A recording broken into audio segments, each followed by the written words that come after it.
मान बढ़ाई जमपुर जाई, तुम होए रहो दास समदासा। मान बढ़ाई में रहोगे तो काल के लोक में रहोगे। मान बढ़ाई छोड़ के परमात्मा में श्रद्धा बढ़ा के ज्ञान को आधार बनाकर इस सफर को तुम तय करो। बहुत आसानी से सफर तय होगा आपका और परमात्मा बहुत सहज मिलेगा। अब फिर ये जब सब समस्याएं हमारी हल हो जाएंगी और फिर भी कोई ऐसी बात आएगी तो दाता दूर नहीं। परमात्मा ने यही करके दिखा था कि किसी ने उनके साथ बकवाद कर दी थी, चिट्ठी डाल दी, 18 लाख व्यक्ति आगे इकट्ठे हो गए, खाना खिलाओ भोजन दो 3 दिन और साथ में 2 हर और 1 असरफी कि ऐसा सबको दिया जाएगा। इस लालच में दुनिया इकट्ठी होगी। परमात्मा कहते हैं कि जैसे मैं बिल्कुल गरीब व्यक्ति था, ये दिखाया मालिक ने रिहर्सल करके ट्रेलर दिखाया, लेकिन मेरी आस्था भगवान में दृढ़ थी। मैं कंगाल था, मैंने सब कुछ मालिक पर सौंप दिया था। कहते हैं सर्वस्व सौंप देत साहेब को काज जिन्हों के सरिया। जो सर्वस्व सौंप देते हैं मालिक पर, कहते हैं फिर दाता हाजिर खड़ा रहता उसके लिए। फिर ये दिखा के देखो मेरे लिए परमात्मा ने केसो रूप बना लिया था।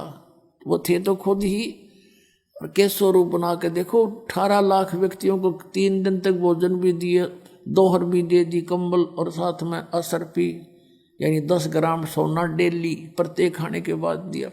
तो तुम भी यदि इतना विश्वास करोगे और यहाँ माया जोड़ कर नहीं धरोगे, फिर देखना मैं कैसे करके दिखाऊंगा। एक समय पुण्यात्माओं, हम क्या हैं? हम परमात्मा की भक्ति करते हैं और हम परमात्मा के ज्ञान से अपरिचित होने से फिर अपने हिसाब से ही चलते हैं।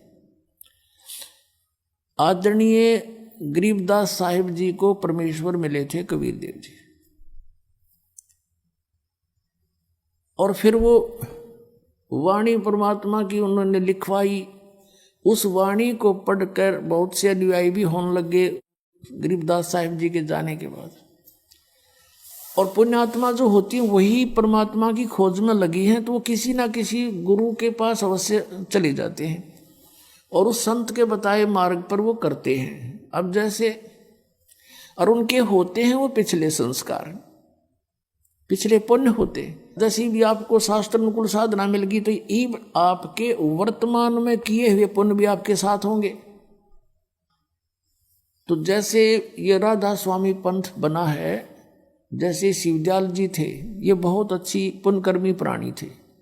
आगे रास्ता मिला नहीं, स्वयं प्रभु बन गया, कोई गुरु धारण किया नहीं। आप पे परमात्मा कबीर जी की वाणी को और गुरु नानक देव जी की वाणी को, इनको पढ़ा के आप पे मन गढ़ंत मंत्र बनाकर और बन गया प्रभु हठ योग करके। और उसको साथ साथ और बहुत से प्राणी और बिगड़ गए उसके साथ, उसको परम धड़ी मान के। एक व्यास के अंदर जयमल सिंह जी हुए हैं, उन्होंने उनसे नाम लिया, उन्होंने व्यास में एक डेरा स्थापित कर दिया। उस श्री जयमल सिंह जी के एक श्री सावण सिंह जी संत उनके शिष्य हुए। अब सावण सिंह जी के जो संत शिष्य आगे बहुत से बने, उनमें से एक बिलोचिस्तानी शाह मस्ताना खेमामल जी, जिसने सच्चा सौदा सिरसा के अंदर एक स्थापना कर दी डेरे की। अब देखो श्री सावन सिंह जी के शिष्य तो बताते हैं लाखों की संख्या में थे, लाख के आसपास, उन्हें 1.25 लाख के आसपास बता रहे नाम दिया। तो उनमें से ये खेमामल जी ही क्यों प्रभु बन गए? अलग से उसको कोई नाम देने का आदेश भी नहीं दिया, क्योंकि ये कैसे अपने आप में अलग से गुरुपद बना लिया। उसमें सिद्धियाँ भी थी, बहुत से उनके प्रमाण हैं कि औरों को उसने बहुत सी राहत भी दे दी, कुछ सुख भी दिए हैं। तो वो कैसे था? वो इसकी अपनी पूंजी थी, पिछले संस्कार थे इसके, पुण्य थे इसके, और अन्य लाखों थे वो ना पढ़ पे ऐसे एकदम। तो ये पिछले संस्कार से ही उसके कुछ थोड़े बहुत पूंजी थी, धन था भक्ति का, वो खत्म हो गया। अंत में इंजेक्शन रिएक्शन से उसकी मृत्यु हुई, वह बैटरी डाउन होगी, पिछले जन्म में चार्ज की हुई। तो ऐसे जीवन व्यर्थ होता है इनका।